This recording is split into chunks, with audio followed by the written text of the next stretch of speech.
Yesterday and over the weekend, we've seen a lot of journalists questioning the government standing idly by as events unfold in Ukraine. James O'Brien on LBC pontificating as he does in his middle-class centrist manner about the fact we're sat on the sidelines and how much longer that can happen. He claimed if we attacked Putin or introduced a no-fly zone, Putin would be able to say that he is under attack. Well, perhaps so, but would anyone have any sympathy for him over that?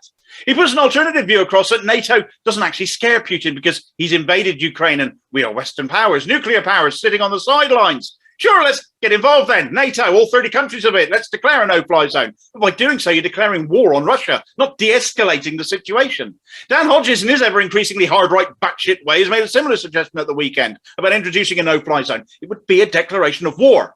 Now, Ukraine want that support. They want that no-fly zone. And it's hard to say no to that, given what they're facing right now. Sure, from their point of view, having those allied nations on their side, lending military offensive aid to them in an hour of desperate need would be most welcome. But doing so paints the targets on our backs too. So with the press seemingly hawking for war, it's somewhat surprising that despite them and Ukraine piling pressure on the Tories to intervene and create a no-fly zone, even Boris Johnson, as psychopathically useless as he is, can see what had happened and declined to be involved. The minute Putin attacks a NATO ally, the gloves will be off, but that hasn't happened, at least not yet. It may well do. His invasion of Ukraine itself defies logic, but unless that happens, sense is somehow prevailing in government. And I feel dirty for being in agreement with them on anything, but on this, they're right.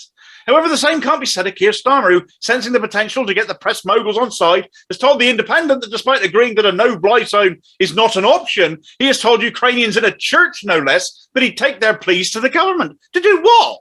Has he lied in a church to these people? Or is he politically and militarily stupid enough to think, well, if this is what they want, we should call for it, even if Putin then decides to bomb us too? It's got to be one or the other.